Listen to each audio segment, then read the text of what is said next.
Wisdom of Father Brown by K.Chesterton. Chapter 1. The Absence of Mr. Glass. The consulting rooms of Dr. Orion Hood, the eminent criminologist and specialist in certain moral disorders, lay along the seafront at Scarborough, in a series of very large and well-lighted French windows, which showed the North Sea like one endless outer wall of blue-green marble. In such a place the sea had something of the monotony of a blue-green dado, for the chambers themselves were ruled throughout by a terrible tidiness, not unlike the terrible tidiness of the sea. It must not be supposed that Dr. Hood's apartments excluded luxury or even poetry. These things were there, in their place, but one felt that they were never allowed out of their place. Luxury was there. There stood upon a special table 8 or 10 boxes of the best cigars, but they were built upon a plan so that the strongest were always nearest the wall and the mildest nearest the window. A tantalus containing 3 kinds of spirits, all of liqueur excellence, stood always on this table of luxury. But the fanciful have asserted that the whisky, brandy and rum seemed always to stand at the same level. Poetry was there. The left-hand corner of the room was lined with as complete a set of English classics as the right hand could show of English and foreign physiologists.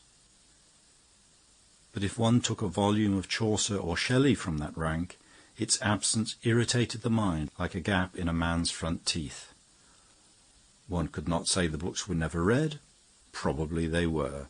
But there was a sense of their being chained to their places, like the Bibles in the old churches. Dr. Hood treated his private bookshelf as if it were a public library, and if this strict scientific intangibility steeped even the shelves laden with lyrics and ballads, and the tables laden with drink and tobacco, it goes without saying that yet more of such heathen holiness protected the other shelves that held the specialist's library, and the other tables that sustained the frail and even fairy-like instruments of chemistry or mechanics.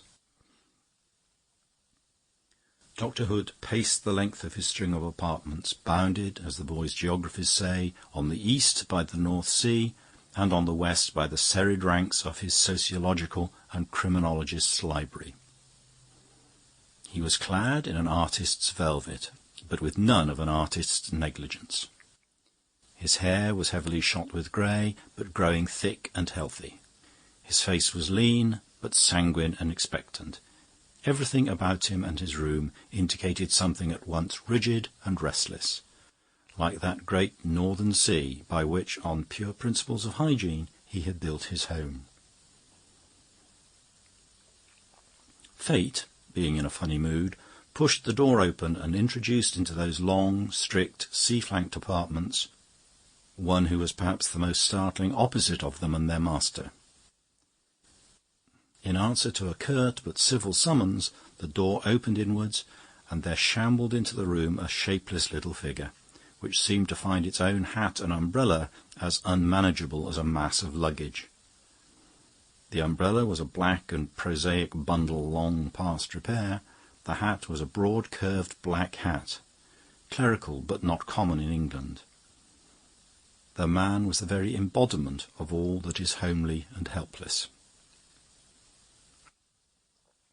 The doctor regarded the newcomer with a restrained astonishment, not unlike that he would have shown if some huge but obviously harmless sea beast had crawled into his room.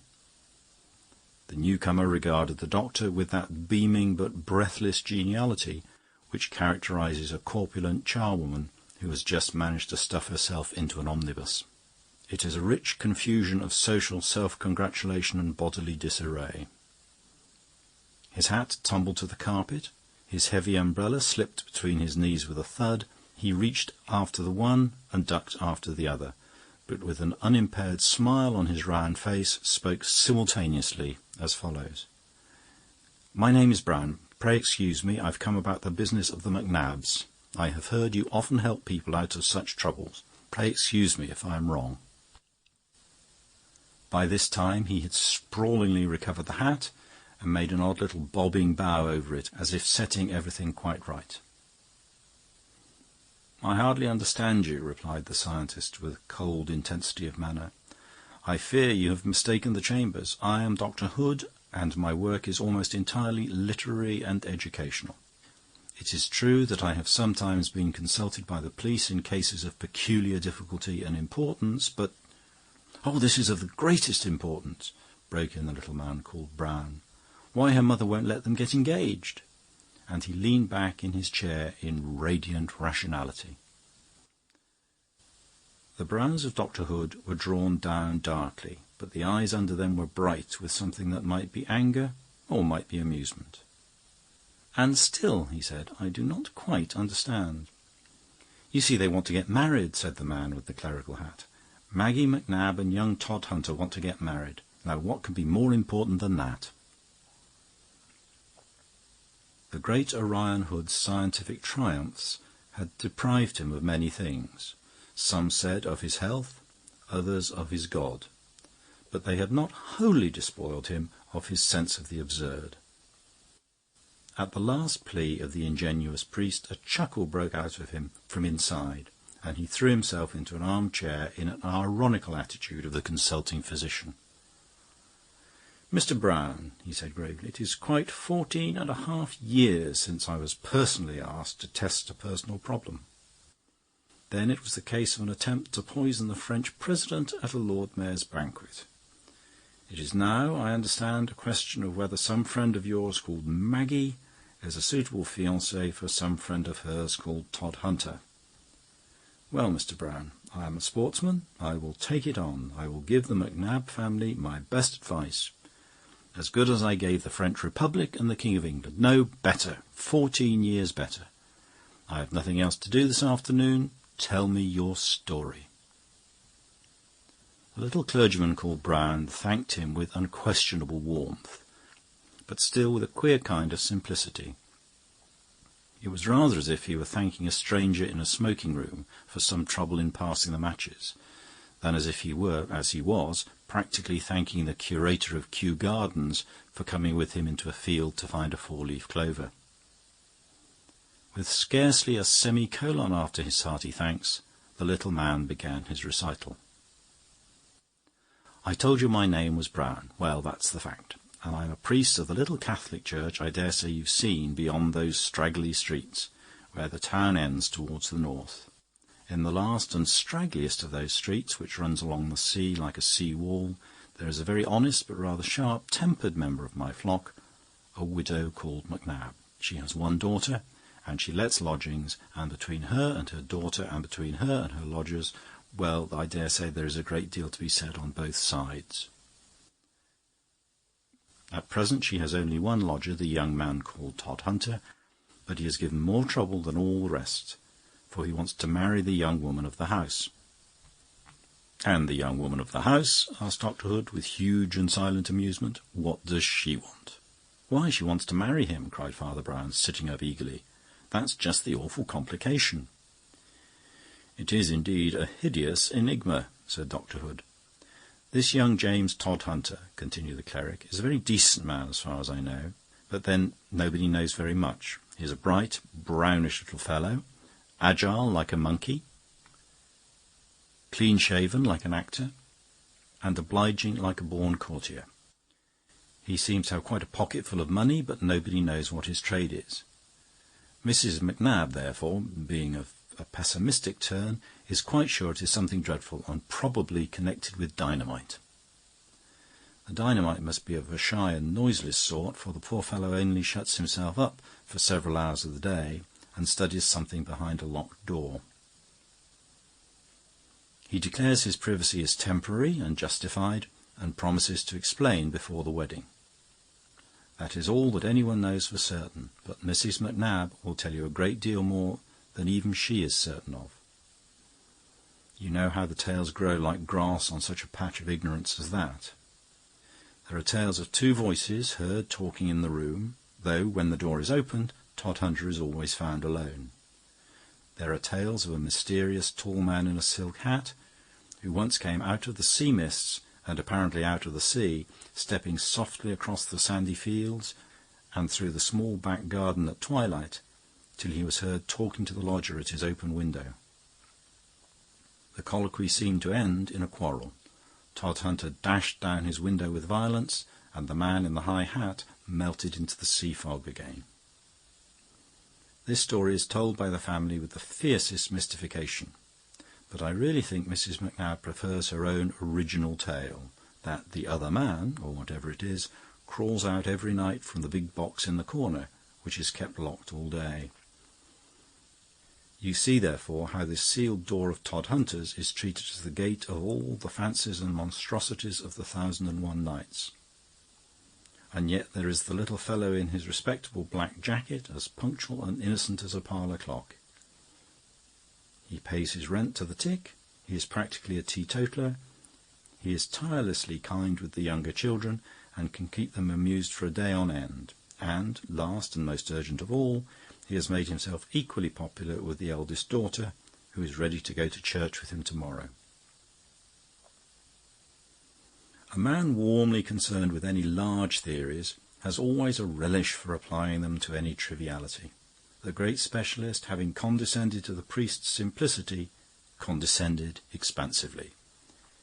He settled himself with comfort in his arm-chair and began to talk in the tone of a somewhat absent-minded lecturer. Even in a minute instance, it is best to look first to the main tendencies of nature. A particular flower may not be dead in early winter, but the flowers are dying.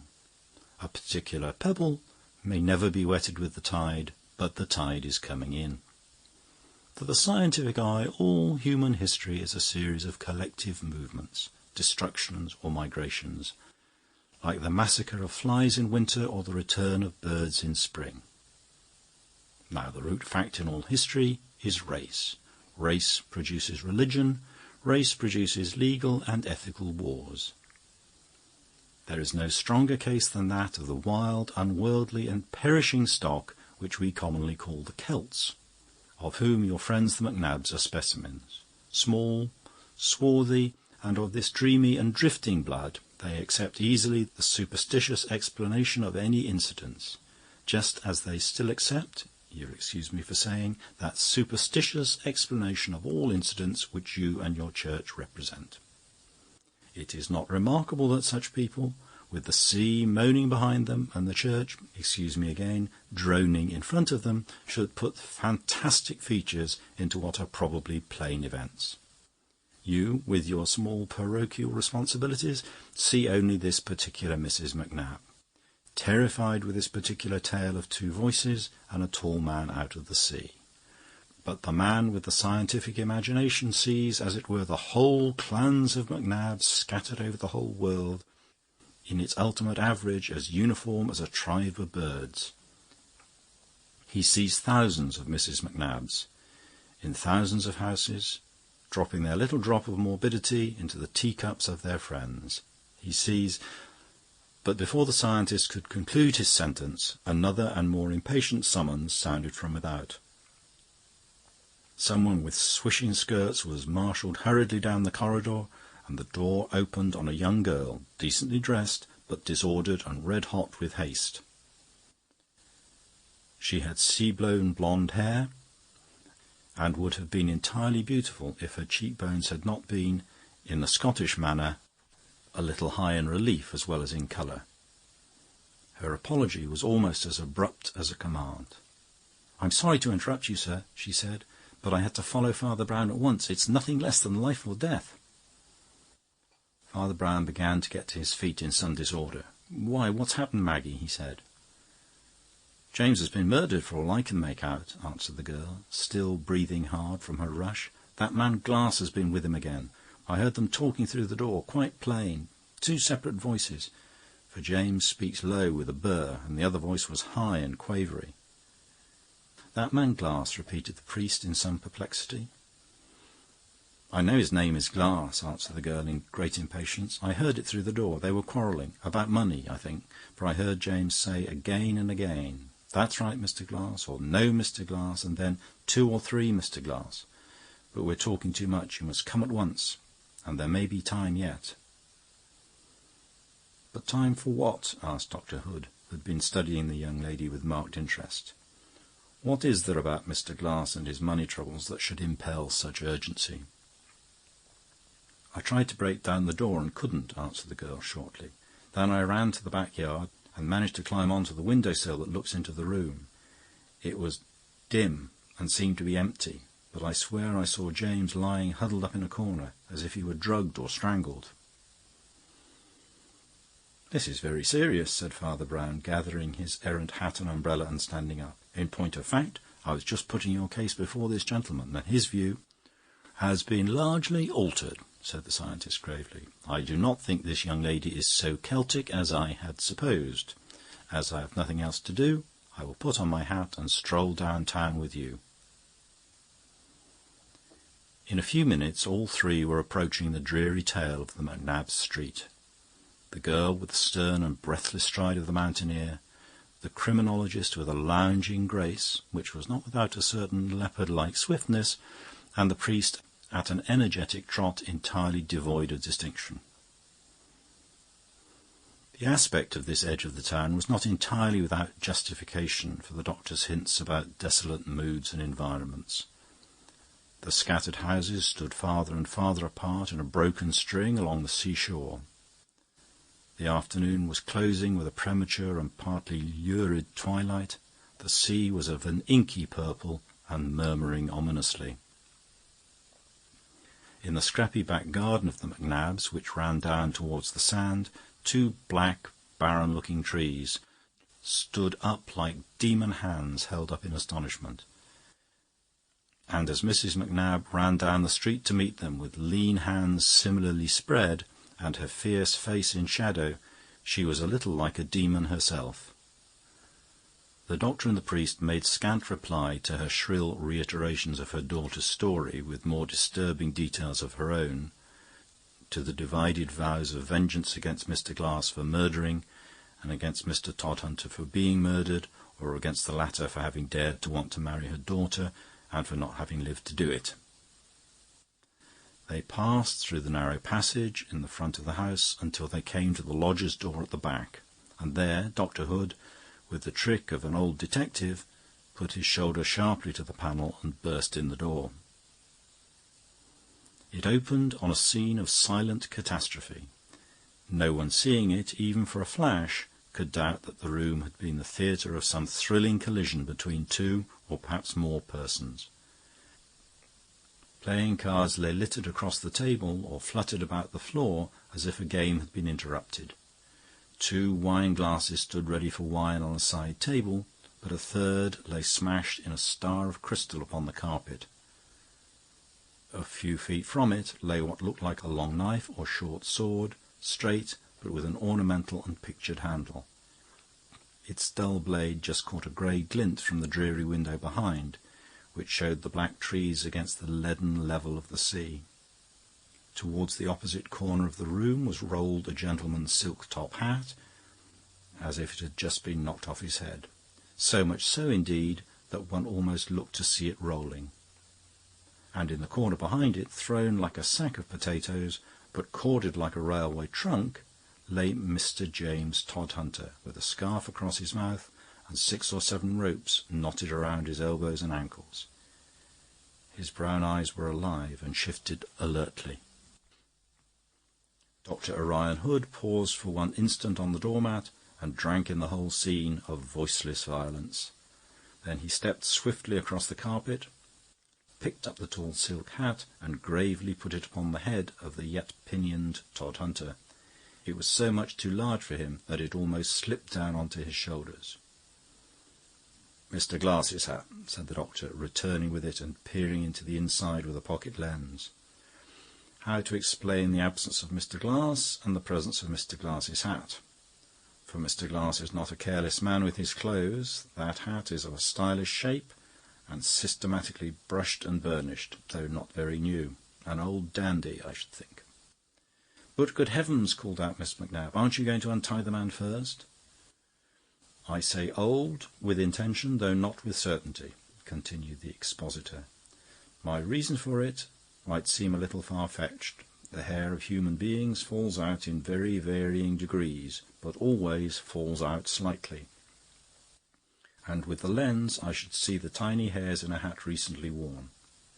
It has none, which leads me to guess that Mr. Glass is bald. Now, when this is taken with the high-pitched and querulous voice which Miss Macnab described so vividly— patience, my dear lady, patience— when we take the hairless head, together with the tone common in senile anger, I should think we may deduce some advance in years. Nevertheless, he was probably vigorous, and he was almost certainly tall. I might rely in some degree on the story of his previous appearance at the window as a tall man in a silk hat, but I think I have a more exact indication. This wine-glass has been smashed all over the place, but one of his splinters lies on the high bracket beside the mantelpiece. No such fragment could have fallen there if the vessel had been smashed in the hand of a comparatively short man like Mr. Todhunter. "By the way," said Father Brown, "might it not be as well to untie Mr. Todhunter?" "Our lesson from the drinking vessels does not end here," proceeded the specialist. "I may say at once that it is possible that the man Glass was bald or nervous through dissipation rather than age. Mr. Todhunter, as has been remarked, is a quiet, thrifty gentleman, essentially an abstainer. These cards and wine cups are no part of his normal habit. They have been produced for a particular companion. But as it happens, we may go further. Mr. Todhunter may or may not possess this wine service, but there is no appearance of his possessing any wine. What, then, were these vessels to contain? I would at once suggest some brandy or whisky, perhaps of a luxurious sort, from a flask in the pocket of Mr. Glass. We have thus something like a picture of the man, or at least of the type. Tall, elderly, fashionable, but somewhat frayed, certainly fond of play and strong waters, perhaps rather too fond of them. Mr. Glass is a gentleman not unknown on the fringes of society." "Look here," cried the young woman, "if you don't let me pass to untie him, I'll run outside and scream for the police." "I should not advise you, Miss Macnab," said Dr. Hood gravely, "to be in any hurry to fetch the police. Father Brown, I seriously ask you to compose your flock, for their sakes, not for mine. Well, we have seen something of the figure and quality of Mr. Glass. What are the chief facts known of Mr. Todhunter? They are substantially three: that he is economical, that he is more or less wealthy, and that he has a secret. Now, surely it is obvious that there are the three chief marks of the kind of man who is blackmailed, and surely it is equally obvious that the faded finery, the profligate habits, and the shrill irritation of Mr. Glass are the unmistakable marks of the kind of man who blackmails him. We have the two typical figures of a tragedy of hush-money. On the one hand, the respectable man with a mystery; on the other, the West End vulture with a scent for a mystery.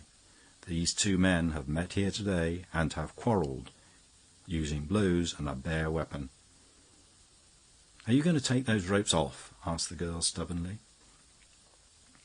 Dr. Hood replaced the silk hat carefully on the side table and went across to the captive.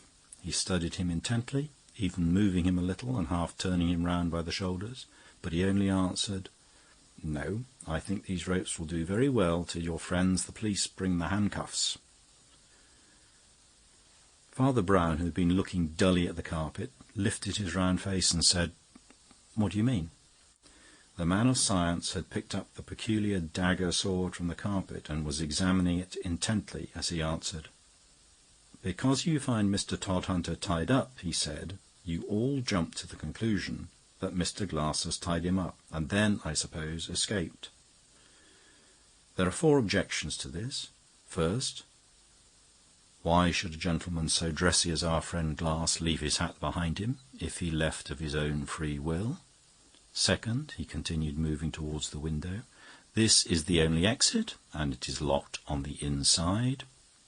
Third, this blade here has a tiny touch of blood at the point, but there is no wound on Mr. Todhunter. Mr. Glass took that wound away with him, dead or alive. Add to all this primary probability.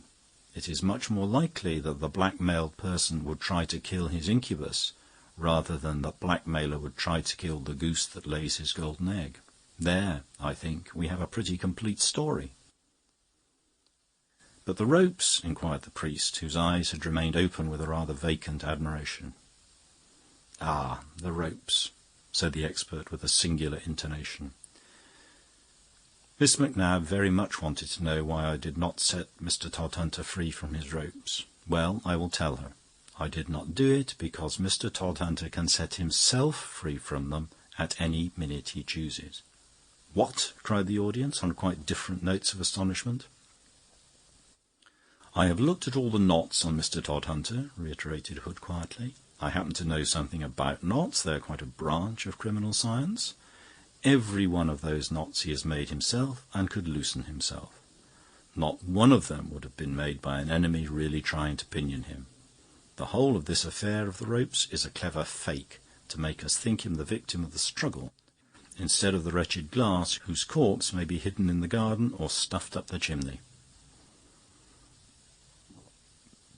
There was a rather depressed silence. The room was darkening. The sea-blighted boughs of the garden trees looked leaner and blacker than ever, yet they seemed to have come nearer to the window. One could almost fancy they were sea monsters like krakens or cuttlefish, writhing polypi who had crawled up from the sea to see the end of this tragedy, even as he, the villain and victim of it, the terrible man in the tall hat, had once crawled up from the sea. For the whole air was dense with the morbidity of blackmail, which is the most morbid of human things, because it is a crime concealing a crime, a black plaster on a blacker wound. The face of the little Catholic priest, which was commonly complacent and even comic, had suddenly become knotted with a curious frown. It was not the blank curiosity of his first innocence, it was rather the creative curiosity which comes when a man has the beginnings of an idea. "Say it again, please," he said in a simple, bothered manner. "Do you mean that Todhunter can tie himself up all alone and untie himself all alone?" "That is what I mean," said the doctor. "Jerusalem!" ejaculated Brown suddenly. "I wonder if it could possibly be that." He scuttled across the room rather like a rabbit and peered with a quite new impulsiveness into the partially covered face of the captive.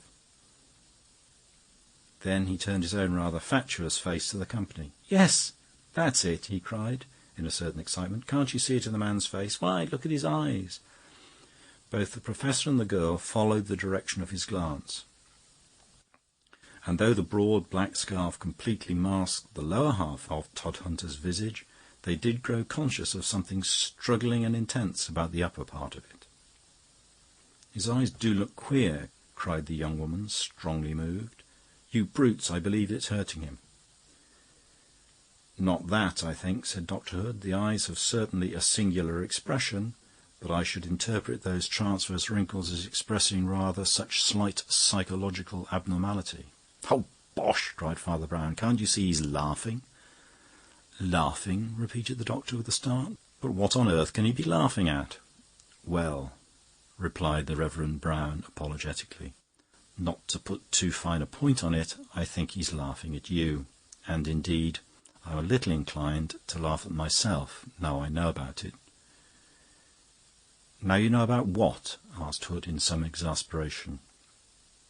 "Now I know," replied the priest, "the profession of Mr. Todhunter." He shuffled about the room, looking at one object after another with what seemed to be a vacant stare, and then invariably bursting into an equally vacant laugh, a highly irritating process for those who had to watch it. He laughed very much over the hat, still more uproariously over the broken glass, but the blood on the sword point sent him into mortal convulsions of amusement. Then he turned to the fuming specialist. "Dr. Hood," he cried enthusiastically, "you are a great poet. You have called an uncreated being out of the void. How much more godlike that is than if you had only ferreted out the mere facts. Indeed, the mere facts are rather commonplace and comic by comparison." "I have no notion what you are talking about," said Dr. Hood rather haughtily. "My facts are all inevitable, though necessarily incomplete. A place may be permitted to intuition, perhaps, or poetry if you prefer the term, but only because the corresponding details cannot as yet be ascertained. In the absence of Mr. Glass... That's it, said the little priest, nodding quite eagerly. That's the first idea to get fixed, the absence of Mr. Glass. He is so extremely absent, I suppose, he added reflectively, that there was never anybody so absent as Mr. Glass. Do you mean he's absent from the town? Demanded the doctor. I mean he's absent from everywhere, answered Father Brown. He is absent from the nature of things, so to speak. Do you seriously mean, said the specialist with a smile, that there is no such person? The priest made a sign of assent. It does seem a pity, he said. Orion Hood broke into a contemptuous laugh. Well, he said, before we go on to the 101 other evidences, let us take the first proof we found, the first fact we fell over when we fell into this room. If there is no Mr. Glass, whose hat is this? It's Mr. Todhunter's, replied Father Brown. But it doesn't fit him, cried Hood impatiently. He couldn't possibly wear it. Father Brown shook his head with ineffable mildness. I never said he could wear it, he answered. I said it was his hat, or, if you insist on a shade of difference, a hat that is his. And what is the shade of difference? Asked the criminologist with a slight sneer. My good sir, cried the mild little man, with his first movement akin to impatience, if you will walk down the street to the nearest hatter's shop, you will see that there is, in common speech, a difference between a man's hat and the hat that is his.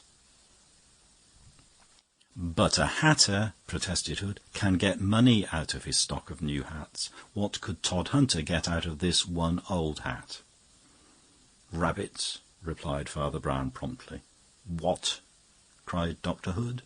Rabbits, ribbons, sweetmeats, goldfish, rolls of coloured paper, said the reverend gentleman with rapidity. Didn't you see it all when you found out the fake ropes? It's just the same with the sword. Mr. Todhunter hasn't got a scratch on him, as you say, but he's got a scratch in him, if you follow me. Do you mean inside Mr. Todhunter's clothes? Inquired Mrs. McNab sternly. I do not mean inside Mr. Todhunter's clothes, said Father Brown. I mean inside Mr. Todhunter. Well, what in the name of Bedlam do you mean? Mr. Todhunter, explained Father Brown placidly, is learning to be a professional conjurer, as well as a juggler, ventriloquist, and expert in the rope trick. The conjuring explains the hat. It is without traces of hair, not because it is worn by the prematurely bald Mr. Glass, but because it has never been worn by anybody. The juggling explains the 3 glasses, which Todhunter was teaching him to throw up and catch in rotation. But being only at the stage of practice, he smashed one glass against the ceiling. And the juggling also explains the sword, which it was Mr. Todhunter's professional pride and duty to swallow. But again, being at the stage of practice, he very slightly grazed the inside of his throat with the weapon. Hence he has a wound inside him, which I am sure, from the expression on his face, is not a serious one. He was also practising the trick of a release from ropes, like the Davenport brothers, and he was just about to free himself when we all burst into the room. The cards, of course, are for card tricks, and they are scattered on the floor because he'd just been practising one of those dodges of sending them flying through the air. He merely kept his trade secret because he had to keep his tricks secret, like any other conjurer. But the mere fact of an idler in a top hat having once looked in at his back window and been driven away by him with great indignation was enough to set us all on a wrong track of romance, and make us imagine his whole life overshadowed by the silk-hatted spectre of Mr. Glass. "But what about the 2 voices?" asked Maggie, staring. "Have you never heard a ventriloquist?" asked Father Brown. "Don't you know they speak first in their natural voice and then answer themselves in just that shrill, squeaky, unnatural voice that you heard?" There was a long silence, and Dr. Hood regarded the little man who had spoken with a dark and attentive smile. "You are certainly a very ingenious person," he said. "It could not have been done better in a book. But there is just one part of Mr. Glass you have not succeeded in explaining away, and that is his name. Miss Macnab distinctly heard him so addressed by Mr. Todhunter." The Reverend Mr. Brown broke into a rather childish giggle. "Well, that," he said, "that's the silliest part of the whole silly story. When our juggling friend here threw up the 3 glasses in turn, he counted them aloud as he caught them, and also commented aloud when he failed to catch them. What he really says was 1, 2, and 3, Mr. Glass, 1, 2, Mr. Glass, and so on." There was a second of stillness in the room, and then everyone with one accord burst out laughing.